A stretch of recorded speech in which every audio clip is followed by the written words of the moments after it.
Welcome to The Truth About Taxes and Retirement.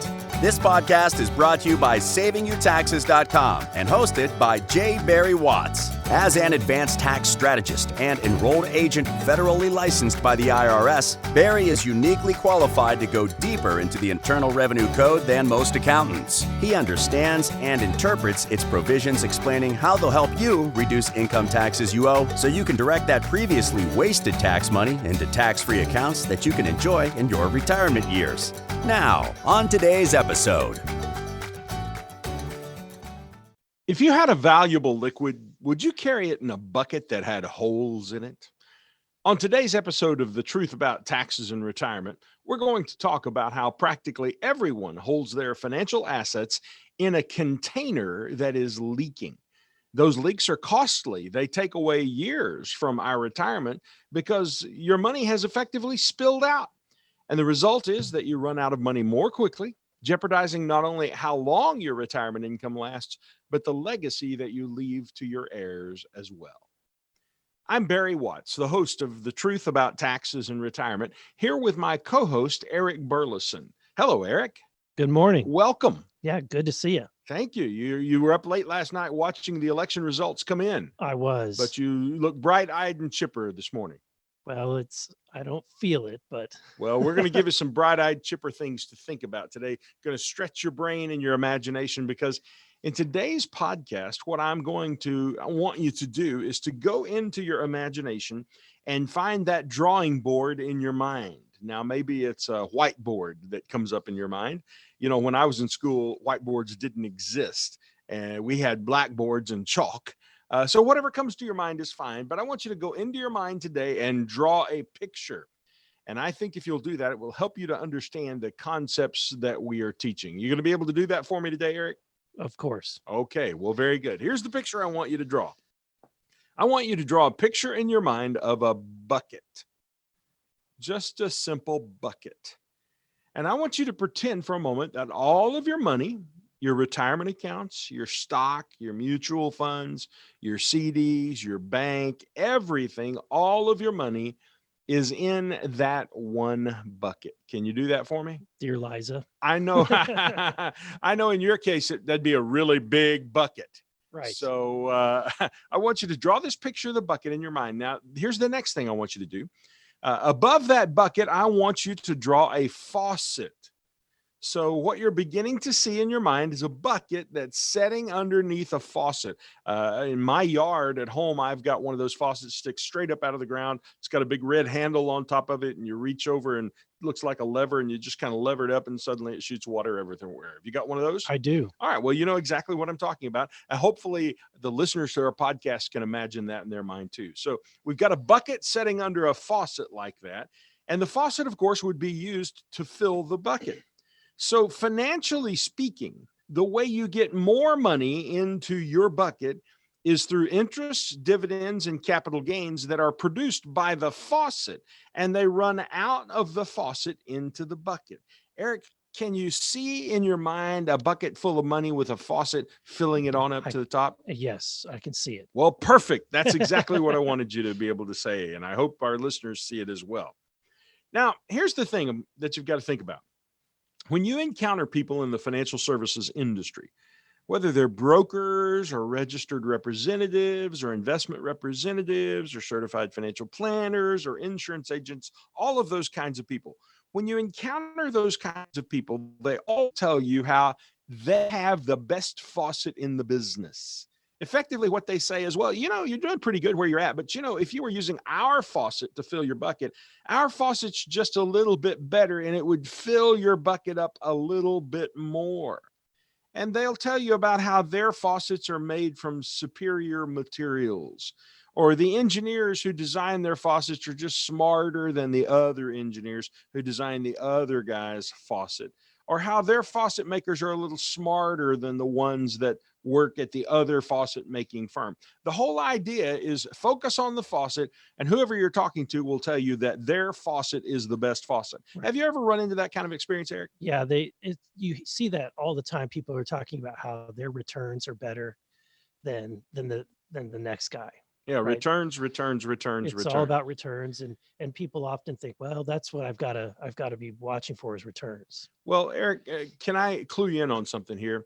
That whole line of thinking is a whole bunch of bunk. You do know what bunk is, don't you? Yes. It reminds me of the guy who went to South America and was touring around. He was worked for the State Department here, I think, in agricultural development or something. And so he went to some South American country, and he was back with the tribal people somewhere.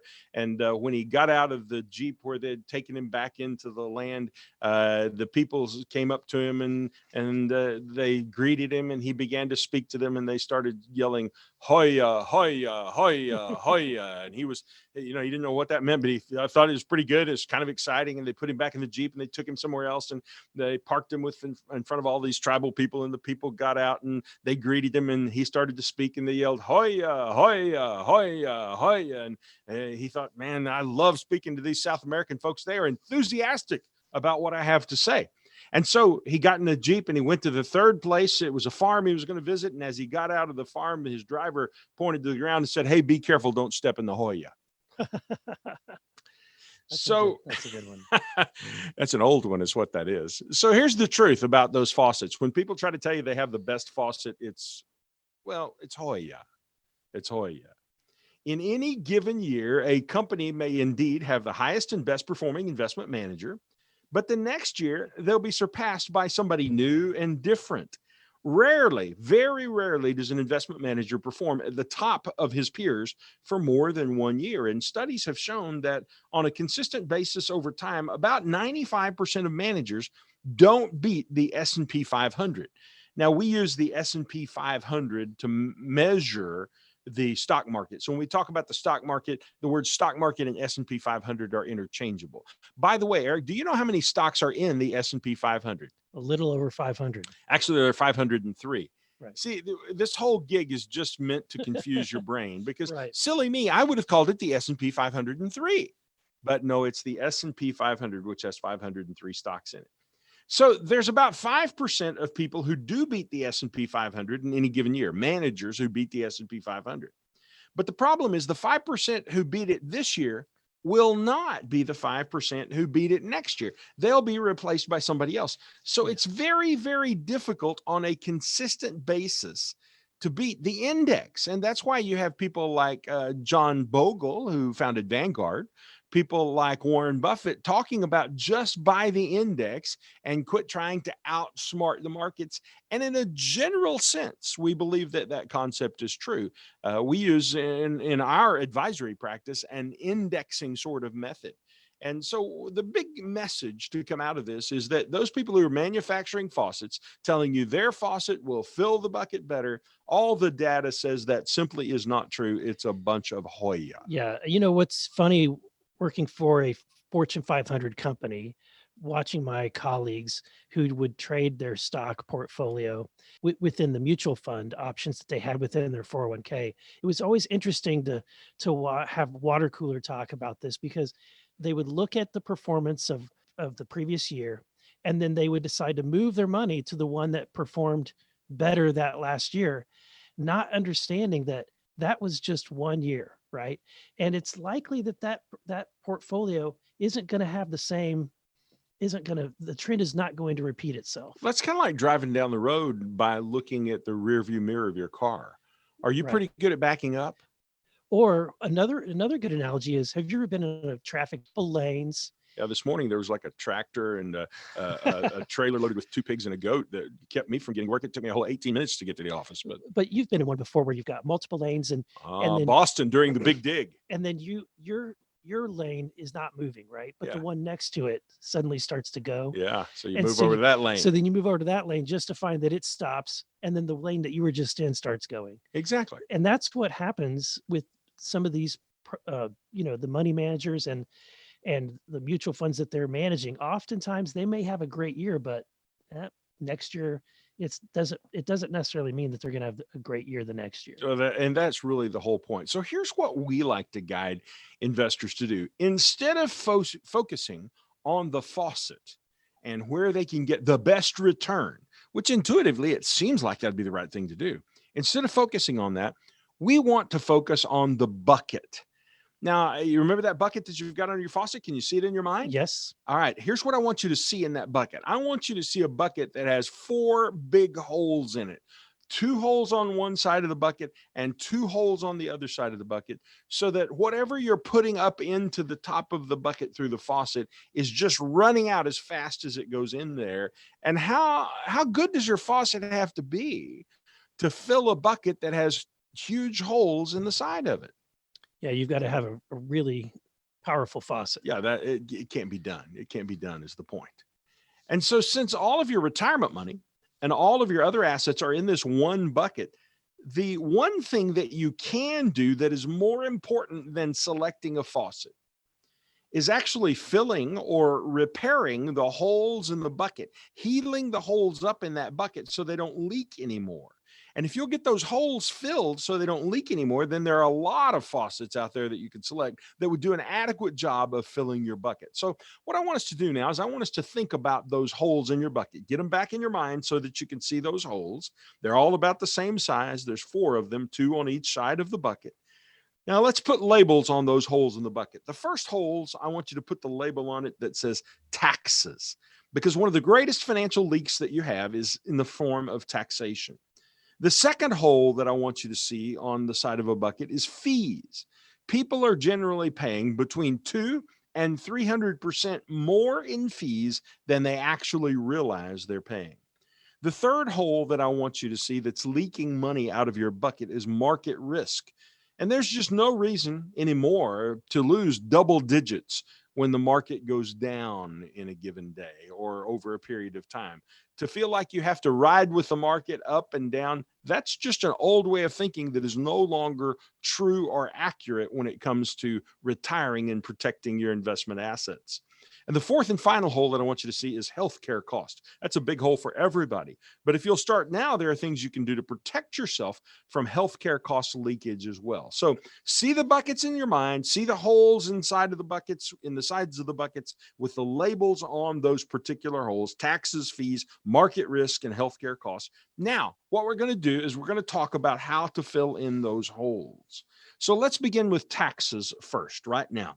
Depending on what state you live in, the combined federal and state tax bracket you're in probably represents about 1/3, approximately 30%, unless you live out on the left coast in California, and then it can go much higher than that, almost all the way to 50%. So out of every dollar that comes in for the average person, about $1 gets set aside and leaked out of their bucket in the form of taxes. And that's only going to get worse. The federal government's Congressional Budget Office estimates that the future of the highest tax brackets will be more than 80%, and that nearly everybody will be north of 50% in order to pay just the interest on the federal debt, not to pay down the debt, but just to pay the interest alone. Now, the Comptroller General of the United States says that tax rates have to double, so it's a foregone conclusion that taxes are going to be higher in the future. And we had something kind of happen last night. It hasn't really been labeled official yet, but it also is going to speak to these tax rates. And Eric, since you are an elected official serving in the Missouri State Senate, I'm going to allow you to be our political commentator for a minute and just talk about what occurred last night and how that's going to impact this hole in the bucket. We don't know yet, but it appears that we may have a shift in the executive branch. And if Joe Biden becomes the president, as he's made it very clear, even he will raise taxes.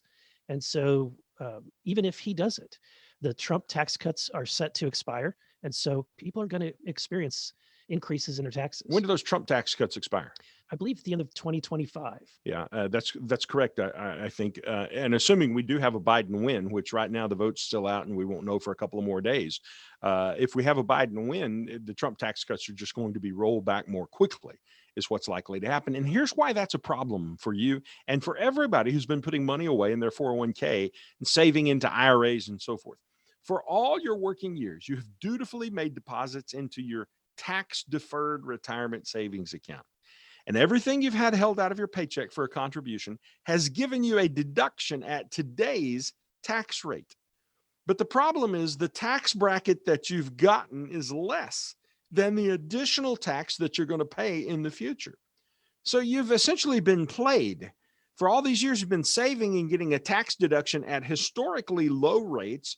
And now when you retire, you're going to take that money out of your tax deferred account and pay ordinary income tax on it at even higher, ever higher rates. We're told rates that will be north of 60 and in some cases north of 80%. So not only are you going to pay higher rates on all that money coming out of your retirement accounts, but along with those higher taxes will come increased taxation on your Social Security income. By the way, one of Biden's principal accomplishments in his previous years in the Senate was he was a sponsor of a bill that started taxation on Social Security. And in addition to that, it not only will you have more tax on your Social Security, but you will have higher premiums on your Medicare and higher costs on your prescription drug program, all because you're going to be in a higher tax bracket at that time. Now, Eric, I feel the need to stop here because we talked a little bit about politics and just say this. Indeed, I think the election results from last night, assuming they come to bear as it looks like they are, and we have a switch in the executive branch, everything we've said about that is accurate. But you need to realize that this really isn't a Republican thing or a Democrat thing, because all of them from every party have spent like drunken sailors for so long. Right. And every dollar spent is just a future tax. That's exactly right. And we've just been kicking the can down the road, kicking the can down the road, kicking the can down the road.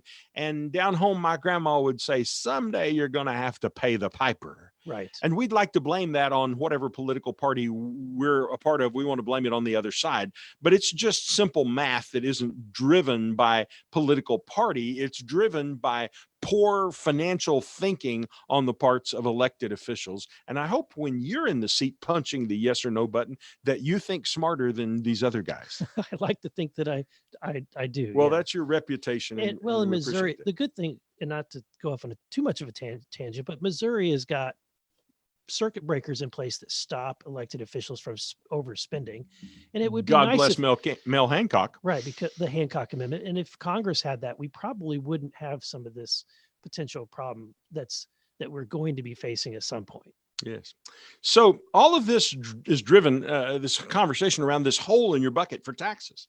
Now, we need to heal up that hole. And what you need to know, Eric, is it's totally possible, or possible to totally heal the hole in the bucket so that the hole no longer exists. It's going to be a little bit painful to do that because you're going to have to pay some tax now to do it, but it is possible to get those taxes cleansed from your finances so that you're in the 0% tax bracket. And then that tax hole will be healed up totally, and you won't be leaking money from that hole in your bucket. And if by chance you're someone who can't have the hole totally healed, and there are some reasons about how your income works that some people can't totally eliminate that tax, well, then you can reduce the size of the hole so it's a smaller leak, say a 10% or a 15% leak instead of a 30% leak. And that is a win as well. So the goal is to make this hole as small as possible or to repair it entirely so that you no longer have a tax hole in your bucket. So look at your bucket. You see where it had all the holes in it? Well, notice one of those holes now has been healed up and it's totally sealed off. So now we're only leaking in 3 spots. Let's go and heal the second hole in the bucket. And the second hole in your bucket is going to be the fee hole, F-E-E, the costs and expenses and how your investments are managed. Now, most people know that they pay fees, but they don't have a really clear idea of what they pay in fees. It's not unusual to find investment where the total fees charged are between 2.5% and 4%. I even had a case a couple of years back where they were paying over 5% per year in annual fees. That's more than 50 times what it costs to own the S&P 500. Yeah, or even we're working with a client that has a hedge fund, and they're paying a lot higher fees. I'd forgotten about that. And not getting near the performance that you would expect. In that particular hedge fund, do you remember what their fees were? I believe it was 20% of any gains. Yeah. Well, and he had a percent every year too, didn't he? Plus 20% of every gain. 1%, or it was 2% a year plus 20%. Right. So he was paying 2% a year. And then if he gained 10%, well, he really only gained 8 because another 2% went to the hedge fund manager. Right. Yeah, I'd forgotten about that, but we do have a case that we're working right now that's that way. So that's a pretty big hole in your bucket. And that's probably why we have that person coming to see us now, because his bucket was the level of money in his bucket was just shrinking. going down and down and down. And so what we want to do is help people learn how to repair the hole. And through careful investment selection and being aware of the costs that you're paying, we can't totally close off this hole so that you have no fees. Because you see, the investment management companies couldn't stay in business. In fact, I couldn't bring you this podcast if there were no fees involved anywhere ever. There's always going to be some fees involved, but you have to be aware of them. And you can reduce the total fees you pay down to an average of about 1.5% across the board on everything. And so that should be sort of a benchmark goal that you strive for. So now what you've done is you've taken a great big hole, which in the case of the client you mentioned was over 20% of his gains were leaking out. I had the client who had 5% of his gains leaking out. We frequently see 2.5 to 4% leaking out. Or we've taken the size of that hole down to only 1.5%. Go ahead. Sometimes people make foolish mistakes with their 401k funds when they move money between, as I was alluding to earlier. When people see the performance and they shift lanes, if you will, they say, well, I'm going to jump into this fund because it had great performance last year. And they don't know or don't realize that every time they move their money, some of those mutual funds have front end loads.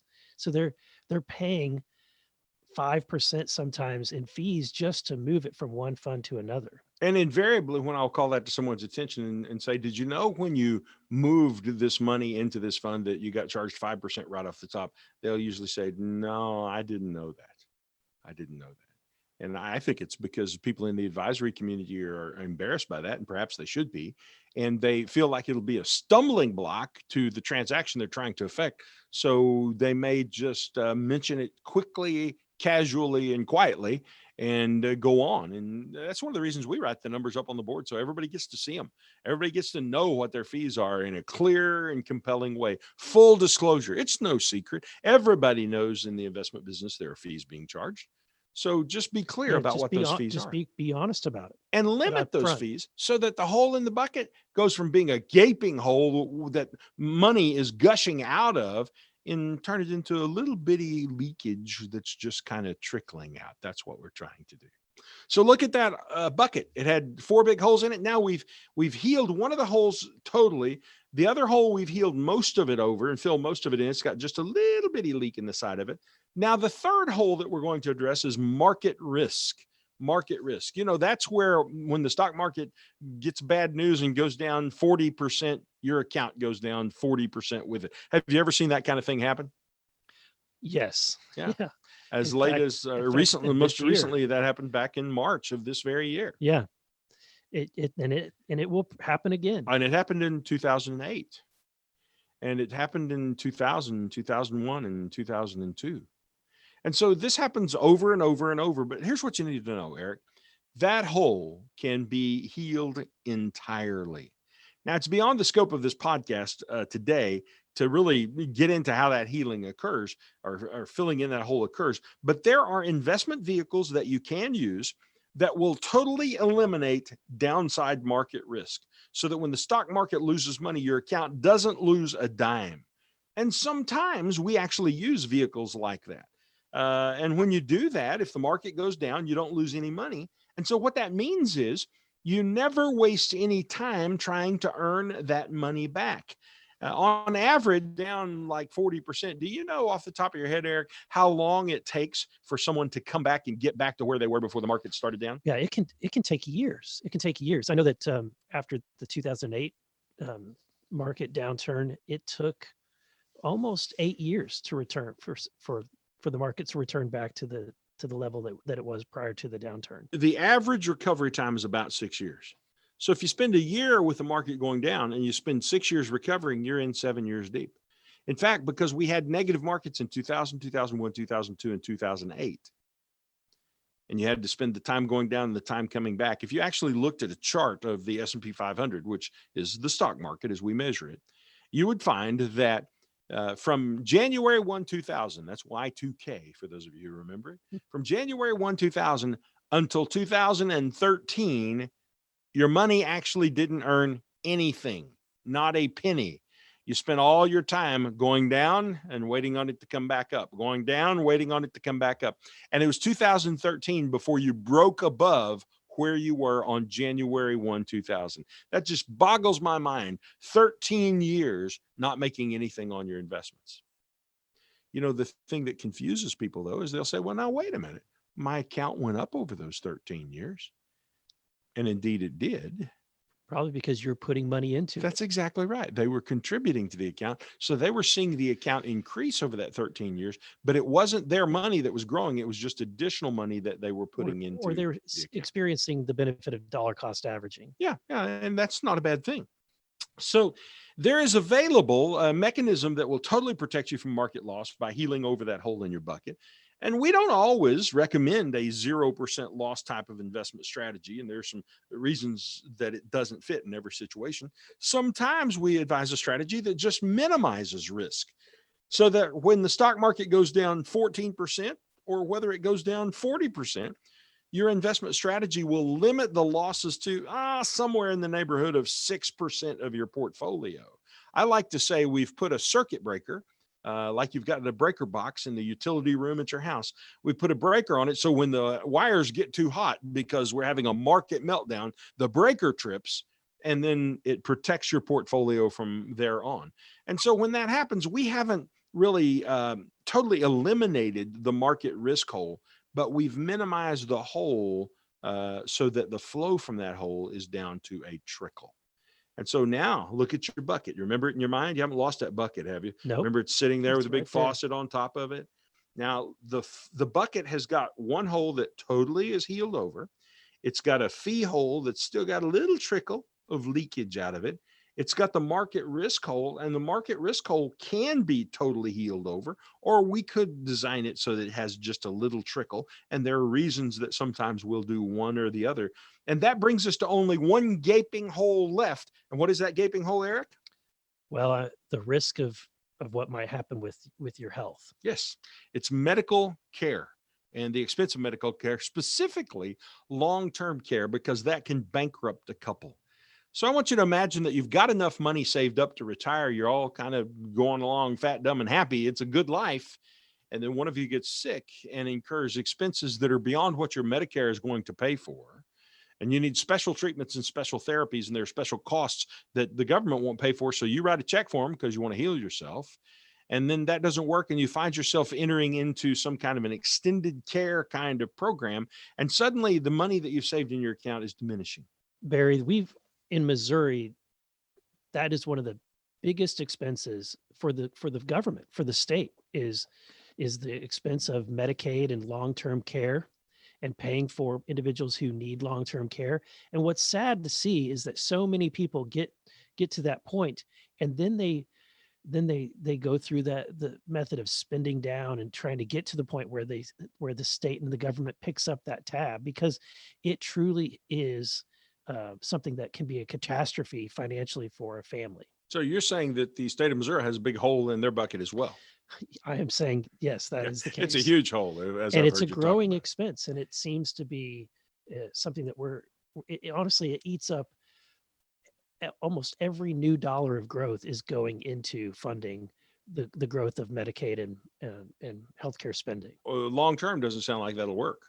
No, at some point, some things will have to change. Well, you alluded to the fact that people actually try to spend down their assets so they can go on government Medicaid. Yeah. And the interesting thing is, Medicaid is a form of welfare. And welfare is where I grew up in the hardworking, independent Missouri Ozarks. Welfare was kind of a bad word. It's not anymore, by the way. People are lined up, it seems like, to get on it. But the point is, people have worked all of their life to accumulate and acquire and been independent, only to spend the end of their life perhaps living on in a government nursing home, for lack of better words. And I don't think they've thought through that carefully. I don't think that's really what they intended to do. But sometimes they're forced to. And the reason they're forced to is because, let's say spouse number one has gotten sick and has spent all the money, so that spouse number two, when spouse number one dies, the husband dies, the wife doesn't have any of the nest egg left. All she's got left is the Social Security to live on. So when she needs care, she's going to have to fall on to Medicaid or government programs to pay for that kind of care. About 70% of people actually wind up needing long-term care.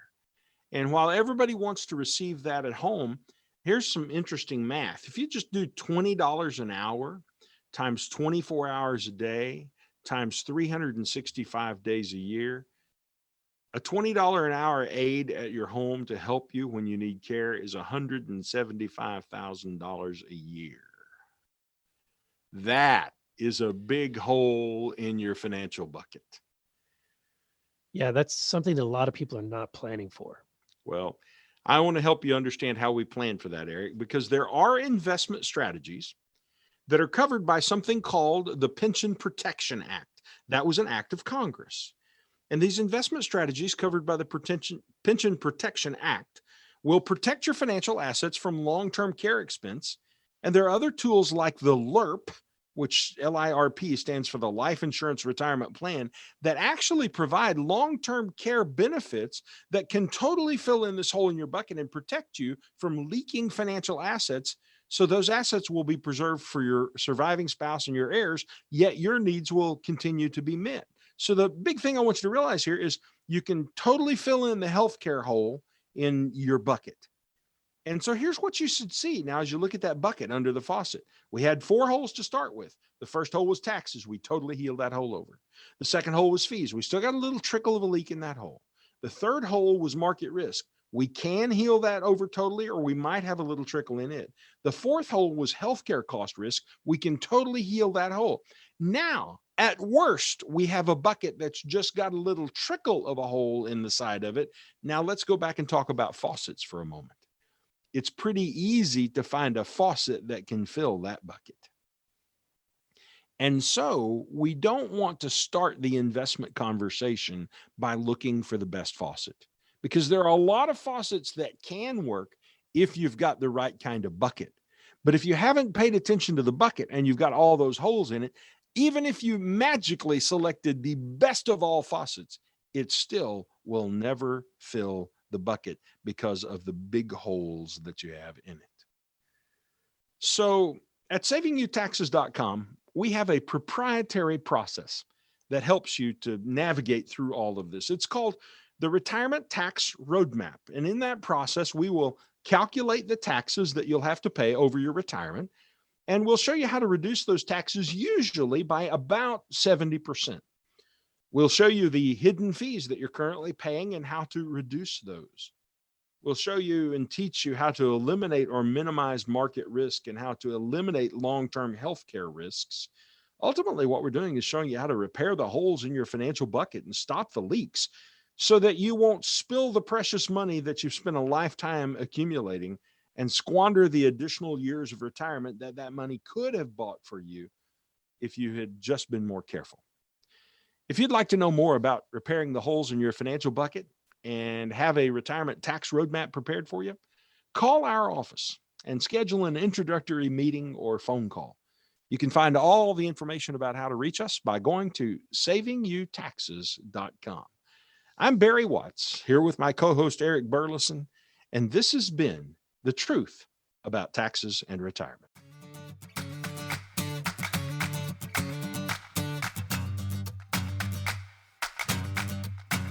Thank you for listening to The Truth About Taxes and Retirement podcast. Click the subscribe button below to be notified when new episodes become available. The information covered and posted represents the views and opinions of the guests and does not necessarily represent the views or opinions of SavingYouTaxes.com. The content has been made available for informational and educational purposes only and is not intended to be a substitute for professional tax and investment advice. Always seek the advice of your own qualified advisor with any questions you may have regarding taxes and investing.